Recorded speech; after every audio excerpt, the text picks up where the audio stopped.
Good morning everyone. Today I'm going to be doing a video that I wasn't expecting to do this year. It's going to be my 2017 beauty favourites and I'm going to be doing makeup and skincare. Now I don't think I did a video like this last year. I kind of stopped doing them because I felt like I was just repeating myself. I'm never really sure with these videos if you're meant to talk about products you discovered that year or just the products that you loved that year. Anyway, I got into a rut of using the same things time and time again. I've definitely condensed down the products that I try in the last couple of years. So I wasn't going to do this video, but then I just found myself obsessively watching everyone else's and I'd get so excited when I see one come into my subscription box. So I thought, you know, I always preach film videos that you enjoy watching yourself. So in the end, I thought I would do one. And these aren't necessarily products I discovered in 2017, but they're products that I loved using. And I know that I could get rid of every other makeup and skincare product that I own and these would be good enough. Kind of. So I'm going to start talking through the products because there are quite a few. I'm going to start with skincare. The first one is a very obvious one and I couldn't not put in the Oskia Renaissance Cleansing Gel. There are other cleansers that I really enjoyed last year. Caroline Hyron's one with Pixie, the Glossier cleanser, but this still stands out to me as the best. It comes in a pump.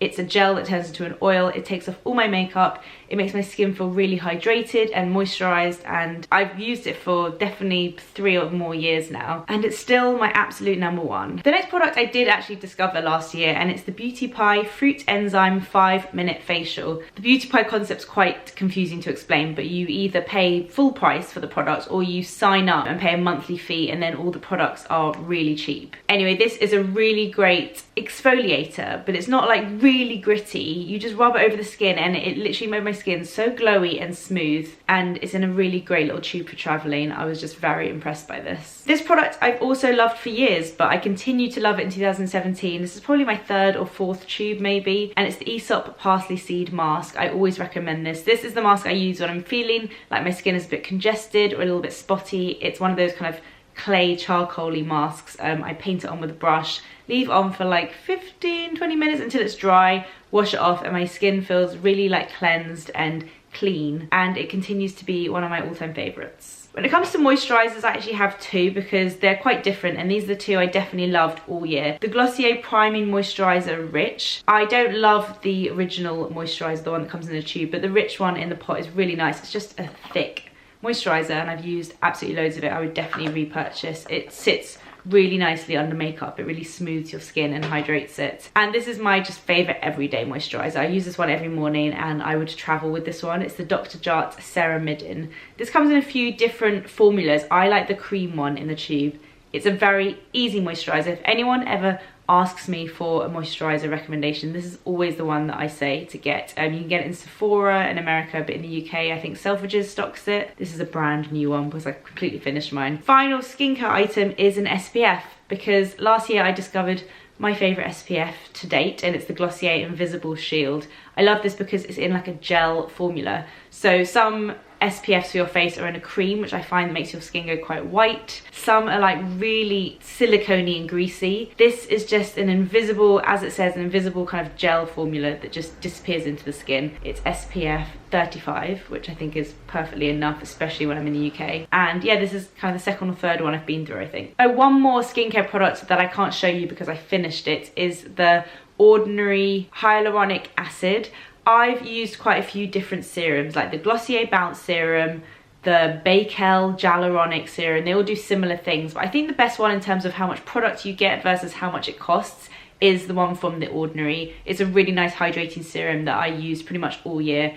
I just ran out and kind of went on to other things, but I think that would be my top recommendation for my favourite serum for 2017. Okay, now let's go on to makeup. I really hope I haven't forgotten anything, but I kind of looked through my makeup collection and I just immediately grabbed the thing that I know I've been using the most throughout the year. And this doesn't mean that these are like my only favourites. There's so many other things I've been loving. I worked with so many different brands last year and discovered some great products as well. So just because they're not in this video doesn't mean I don't like them anymore. Let's kind of do it in order of how I would put the makeup on. The first one is a primer and I've just completely finished this. It's the Becca First Light Priming Filter. So originally I tried the Backlight priming filter, which is more of a glowy one, but this, I've just never tried anything like it. It's in this kind of lavender colour. I find it feels really calming and refreshing on my skin, and it just adds this like lavender kind of lit from within look that I just think is so great. I never go through like bottles of primers like this, and I use this one pretty much every day. I thought it was great. I couldn't not mention the It Cosmetics CC cream. I use this every day without fail. It's such a great product. Don't be put off by the name CC. I wouldn't say this is anything like a tinted moisturizer. It's basically a foundation, but you can thin it out. You can put on a tiny bit and rub it in with your hands, or you can really build it up to like a medium coverage foundation. I use the shade Light. I do wish there were some more shades. Even I'm in between shades, so if you have a lighter or darker skin tone, it's going to be really difficult to find your shade, which is a shame. So hopefully they will extend that. But it's SPF 50. It meshes into the skin so beautifully and leaves your skin like glowing with the perfect amount of coverage for me. I seem to be the only person in the world that doesn't love the Glossier skin tint. This for me is just the best base. But when it comes to a slightly more full coverage foundation, the only other one that I really used all year is the Hourglass Vanish foundation. I have this in a couple of shades. So it's a stick foundation. Oh god, I've used so much of this one.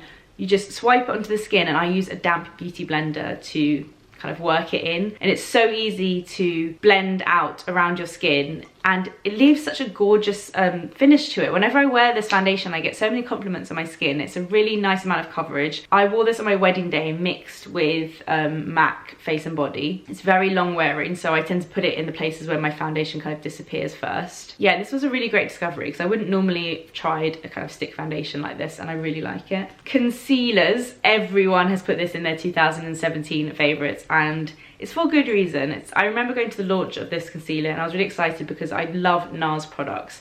They brought out the soft matte complete concealer in a little pot. If I'm honest, I don't love that it's in a pot, because I find that now I've used loads of mine, I really have to dig my finger in and it goes under my nails, which is a bit annoying. I wear the shade, oh man, I wear the shade Custard, which is maybe slightly too warm for me, but I think that Vanilla, which might be the one under, is probably too light. It's just a really great concealer. I find that it's perfect for the chin and nose area, because I just go like this and it blends in beautifully. I do wear it under my eyes. I can wear it under my eyes, but when my eyes are a bit dry, it's maybe a bit too heavy coverage, and I tend to mix it with something like the Glossier concealer. It's not completely matte, it's just matte enough that a concealer needs to be. And then the other concealer which I discovered last year and completely fell in love with is the By Terry Stilo Expert Click Stick. I wear the shade 3. Again, maybe a little bit too warm for me. I need to find the shade below. This is so great because it's so easy to use. You just click the bottom, swipe it under your eyes, wherever you want to put your concealer. Again, I blend it out either using the Beauty Blender or the Real Techniques setting brush, and it's so creamy. It's creamy enough that it blends around your skin nicely, but then it's not so creamy that it slips off your skin. This is a really amazing concealer. If you haven't yet tried it, definitely try it. I would say it's kind of like a slightly creamier version of the NARS one, but in stick form, which is just so much easier to use. I don't think any of you would be surprised by my bronzer pick, because this is my second one now, and it's the only bronzer I really use. It's the Too Faced Milk Chocolate Soleil bronzer. Look, I've almost finished this one as well. I go through these so quickly. I really like it because it's like a mid-tone brown. It's not too warm and orange, and it's not too light that it doesn't do anything. The formula as well just picks up so well on my brush, and I use it as a bit of a contour, a bit of a bronzer, every day without fail. It smells like chocolate. This one definitely needs replacing. Absolute favourite bronzer. When it comes to blusher, it was hard to pick because there is a By Terry one that I have been absolutely loving. But I think in terms of what I was most impressed by, I had to put in these Glossier Cloud Paints. When I first discovered Glossier, I actually wasn't really that interested in these because the colours seemed really off to me. I first picked up this one, which is Dusk, and I liked it, but I was like, maybe it's a little bit too brown for me. And then I met Emily, the founder of Glossier, and she said that she mixes the colours like they're paints. Obviously, duh, that is the whole point of them being in these little like paint tubes. So then I started mixing Dusk with Beam, which is like the orangey one, and it really just makes the perfect shade. It's a really lovely formula. It's quite a liquid blush. It's not even cream, it's pretty much liquid. I dab a little bit on the back of my hand, and then I dab it on my cheeks. I either use my fingers or the Real Techniques contour brush just to blend it out. They make your cheeks look juicy and fresh, and it's a really lovely blush. I love the packaging as well. There are quite a few highlighters that I've been loving. I've really been enjoying kind of liquid, creamy highlighters for the past year, but the one that I've used so many times is MAC Hush. It looks like this. It's one of their cream colour base. Look, I've almost finished mine. I discovered this through Nick Chapman from Pixie Woo. I went to an event with her, and she had the most incredible highlight, and she said it was this, and I'm pretty sure I wore this on my wedding day, so I already had it and I just became obsessed. It looks quite pink in the packaging, but it's really not when you put it on. I tend to just swish my finger around and then just dab it on the tops of my cheekbones, and it's so easy to use. Again, I always get compliments when I wear this one. Really nifty little packaging. It's just so great. Another MAC product, when it comes to eyeshadows, I have got a palette that I want to talk about, but really, if I honestly tell you the eyeshadows that I've been using almost every day all year, it's just my MAC quad. It's so easy. I keep it in my little like Muji drawer on my vanity desk, and it's got the only 4 eyeshadows I will really ever need. This one is All That Glitters, which is just a really nice kind of light pink shimmer that's quite an easy everyday eyeshadow. This one, do you know what, actually I don't think that's MAC. I think that is Anastasia caramel eyeshadow, but MAC do one similar called Texture, which I think has a bit of shimmer in it, but a nice like matte orangey brown. That's MAC Cork, which is really good for under my eye or defining the crease. And then this is Woodwinked, which is a gorgeous eyeshadow for the evening. It's like a shimmery bronze, and those are the only 4 eyeshadows I will ever need. But I had to mention this palette because it came out last year, I think, and it's by far the best palette ever. It's the Naked Heat palette, the best Urban Decay Naked palette so far. It's got these gorgeous bronzy warm brown tone shadows. I use Chaser, this one, a lot. These 3 I use a lot. I kind of like them all really. I never really tend to go that dark with my shadows anymore, but I would, and they're so easy to blend out. Even if you feel like you put too much on, if you get a fluffy brush, it's so easy to blend it out. I find them really easy to use. I never use the brush that comes with it, but packaging is also better than the original Naked palette. I just thought that was a great launch from last year. I try brown eyeliners a lot because I wear them every day, just like on the top of my lash line. I find that some are too creamy, that they move around too much, and some are far too dark, some are a little bit too shimmery. This one from MAC is the best. I've gone through like 4 of these so far. If they ever discontinue this, I will be gutted.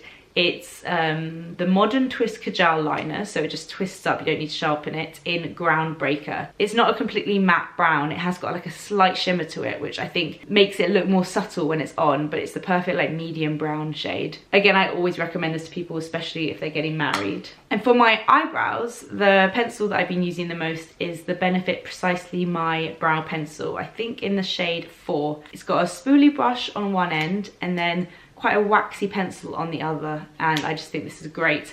I was also using my Blink clear brow gel for most of the year, but it gets dirty so quickly. I started buying the Max Factor one towards the end, and now I haven't got one. I need to get a new one. It was actually really hard to pick a mascara because I get sent a lot of mascaras, and I tend to try it, and if I like it I use it up, and then I rarely repurchase a mascara because there's always one that I can try, and I have quite easy eyelashes, so I do get on with most mascaras. But if I have to think back to the ones that really stood out to me, there are probably 3. One I don't have on me. It was the Dior Show Pump and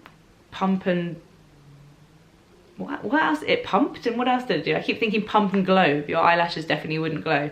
Pump and Show, maybe? I don't remember what that one was called. Really loved it, hated the packaging. It got really dirty quickly. That one was great though. I also really love the L'Oreal Paradise Ecstatic. This is a great mascara. I wonder if the brushes, I think they're all quite similar. They're just like fluffy brushes. So that one's a really good kind of drugstore buy. And then Charlotte Tilbury Legendary Lashes. I always tell people about this one. I hate her original mascara. It just kind of ran all over my face. But this one, I really like. Again, oh, this brush is a bit smaller than the L'Oreal one, but it's still quite fluffy. Gives you really, really thick lashes. And yeah, this is probably the best one that I've tried from the past year. Okay, finally on to lip products. And you guys know I've been suffering from sore lips for the past 2 years, so I definitely don't wear lipstick as much as I used to. I used to be so into my like red liquid lipsticks, and I just haven't been able to wear them, especially in 2017. I had so many problems with my lips, so when I was wearing a lipstick on like the good days, if I could or if I really had to for something,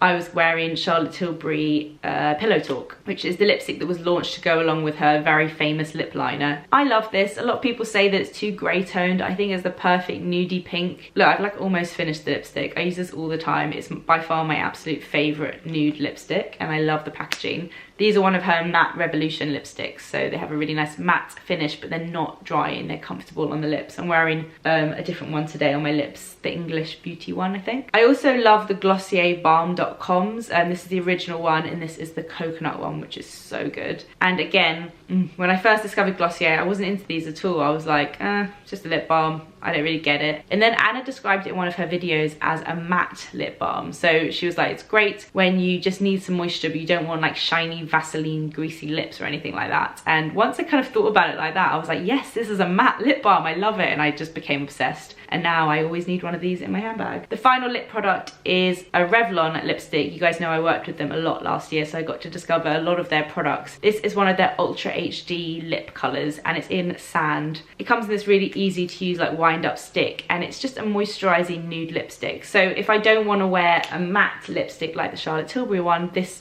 was the nude that I went for a lot, and I really like it. And I don't have any red lipstick favorites or any sort of color because I couldn't really wear them, but the Charlotte Tilbury Red Carpet Red is still probably my favorite red lipstick. Okay, it says on my camera 20 minutes, and I could probably edit that down a bit, so I think I did well. I know that I said from now on I'm going to do more kind of casual vloggy videos, but this one and then probably next week as well, I think I'm going to do a beauty haul. These are like more sit downy ones, and then I'll get back to the vlogs. But I really wanted to do my 2017 makeup and skincare favorites because, as I said, I've been loving watching these. Let me know if you'd also like me to do like a 2017 favorite style items, or like my best fashion purchases, anything like that, because I think that would be a cool video as well. And as always, if you have any other video requests, please do let me know. Just comment below on this video. So thank you guys so much for watching, and I'll see you in my next video. Bye.